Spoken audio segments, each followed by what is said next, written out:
Hello and welcome to somewhere in northern Italy. Today I'm on a tyre launch.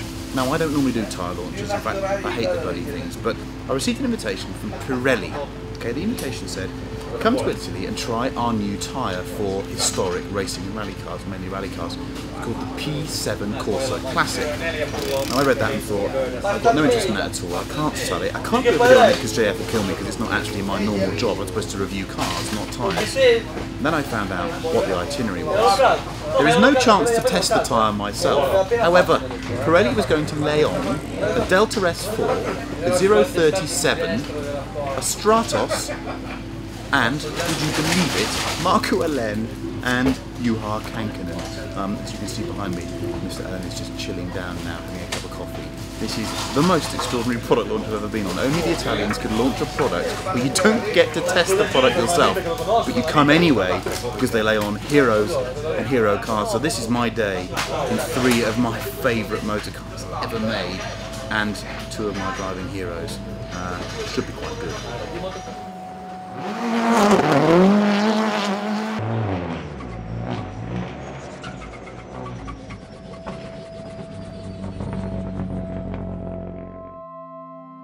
40 kilometres outside San Remo town, up in the foothills of the Alps, the roads are sensational.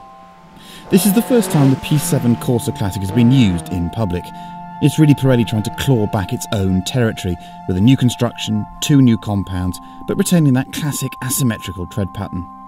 As for the cars on display, well, it's pretty pornographic really. Beyond what I've already mentioned, there's a 131 Mirafiori, a Group A Delta, a cheeky 1997 Subaru World Rally car, a Super 2000 Peugeot 207, and perhaps best of all, the famous Group S 800 horsepower Lancia Delta S4 ECV.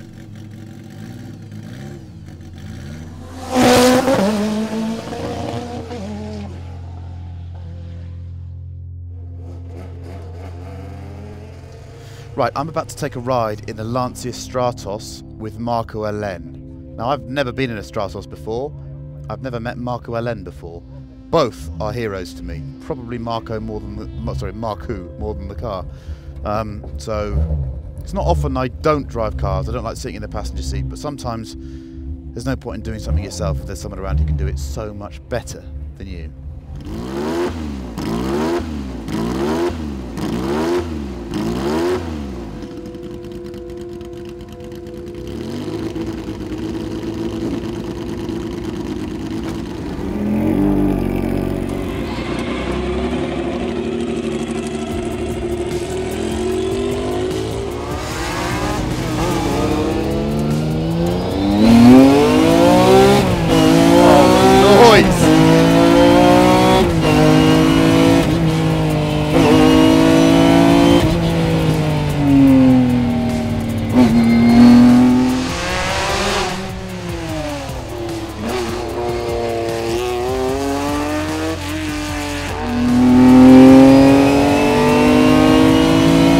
The car feels very balanced, it's got lovely ride comfort, and this little gearbox has got a lovely short throw. The car feels agile, like you can just put it into the foot whatever he wants to. The gearbox is really and the performance is very measured, it's got torque. Oh, it's just a cool little kit. Basic traction, 305 section tyre at the rear, and about 270 horsepower in this car. Gliding got to heaven.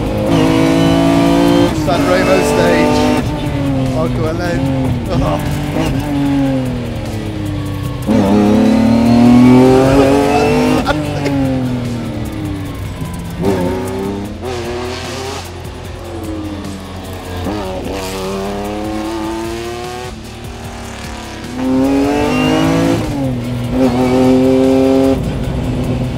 What a noise! What a noise! Good symphony, Pavarotti. But also handling incredible, 4 years old car. Yeah. 4 years. The ride is so Yes. good. Over the bumps. Yeah.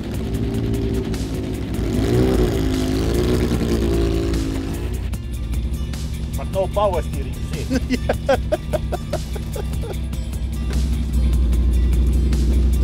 it run for a little now? For the fan? Wow.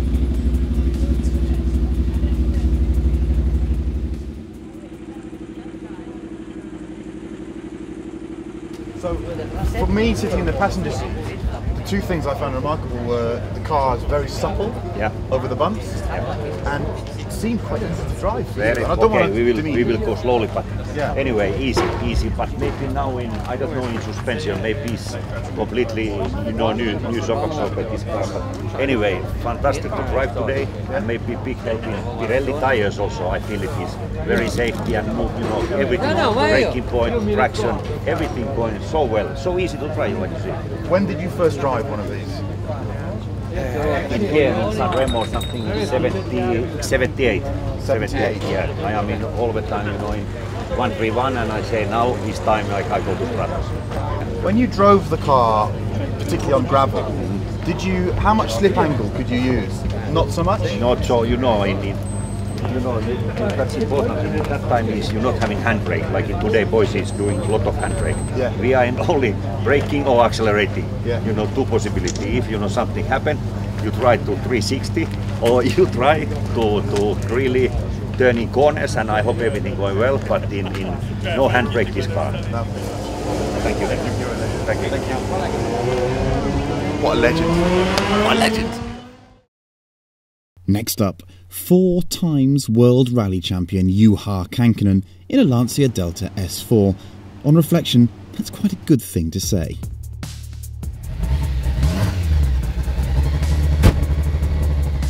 Right, so if it's him driving, I don't need to drive, do I? Let's watch the masterclass. A lot less than 900 kilograms, apparently, and they reckon it's running 500 horsepower.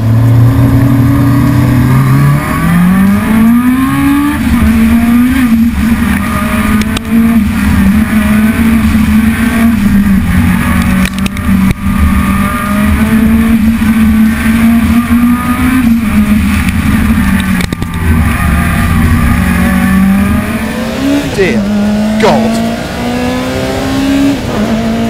Right, that is really fast.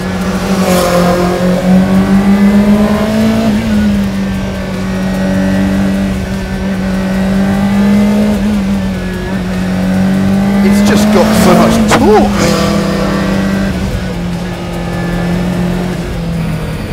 It's driving it smooth and fast.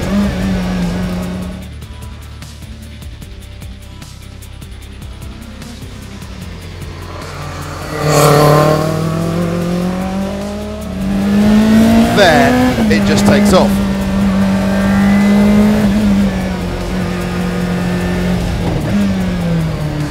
It's just driving it with such economy of motion.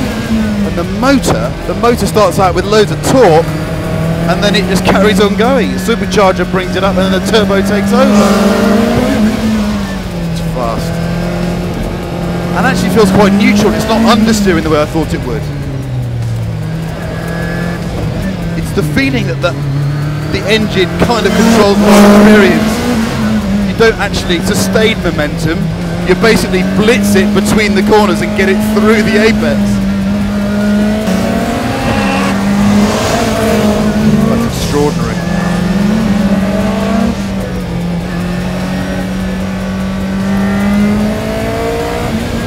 Absolutely extraordinary. I don't think the brakes can keep up.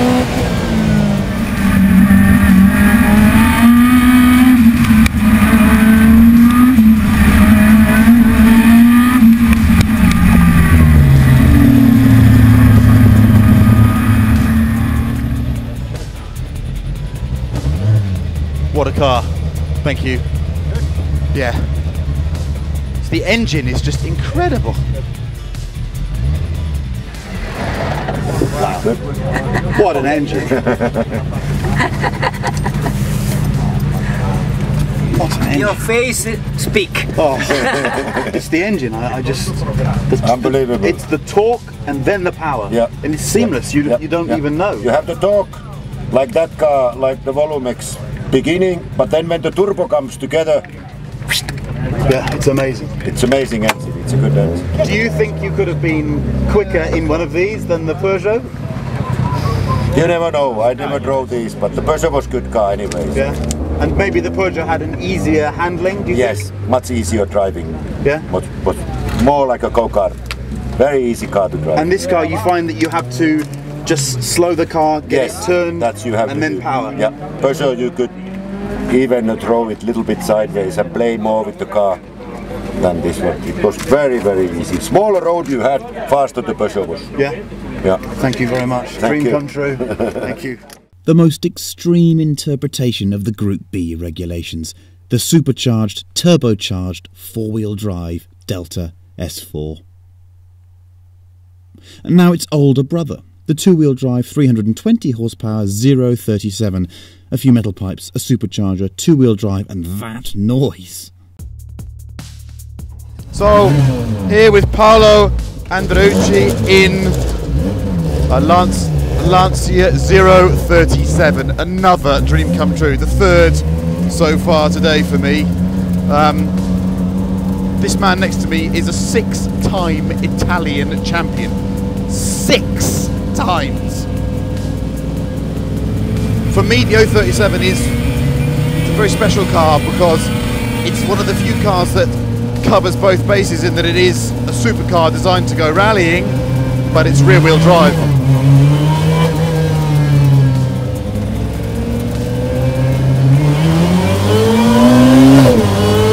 Good lord.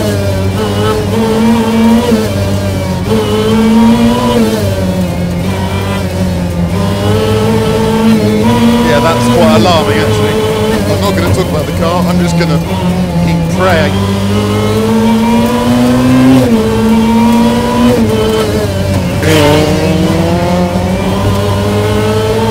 This thing is electric. The corner speeds. And you can just hear the supercharger. I can barely hear myself think, it has to be said. Oh my god, that was fast. That was fast. That was fast.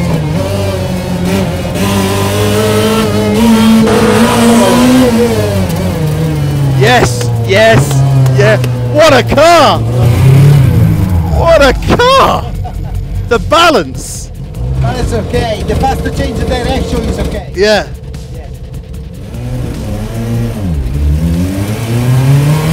Okay. The motor kind of comes alive at about 4.5 on the tacho. I'm going to tighten my belts because he's properly going for it now. That's 4th gear on a road where we should be doing more than about 20 miles an hour, and he's doing 95, 100. Okay, that was close. This car is noisy. Actually feels more aggressive than any of the other cars inside. Wow. Wowza. He's properly on it.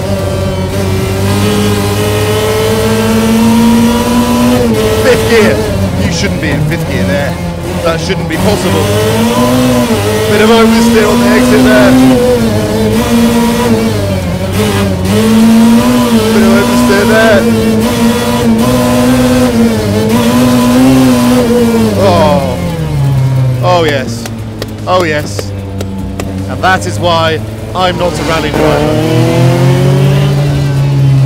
So, for you, you drive a modern car, a Peugeot 207 in the Italian Championship, what's it like to drive this car? Yeah. It's very easy in the fast because we have the weight is very low. Yeah. And the is more low the car.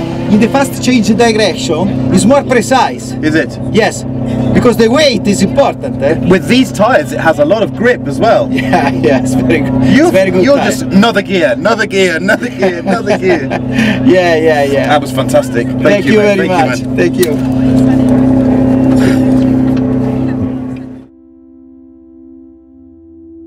Up to this point, the day ran surprisingly smoothly, given that there were 3 active road stages and a heap of journalists. I had an inkling of the mayhem to come, however, when I was told that I could ride in the Delta S4 wearing shorts and a t-shirt. You sit on the fuel tank in an S4, and lest we should forget, they don't have a great reputation for not catching fire. At about 4 o'clock, the event schedule was slightly nobbled by some rain. This meant the Stratos stopped running and the gorgeous red ECV still hadn't turned a wheel, at which point Paolo jumped in the 22B and went for a squirt, returning to hand over to Juha, who went very sideways indeed. Juha then spotted the S2000 car and said, "I haven't driven one of those." A few seconds later, he was doing this kind of thing. Then the rain stopped and we were treated to the theatre that is the experimental carbon vehicle being coaxed into life. They warmed it through and then Paolo went up the stage in it, returning to add some real Group B flavour by aiming it vaguely in the direction of people standing in the village. I suppose there was only one way the best day I've ever spent not driving cars could end. A bloke doing donuts in the best looking Subaru of all time. And now I still can't actually tell you what a P7 Corsa Classic is like to drive. But what a day!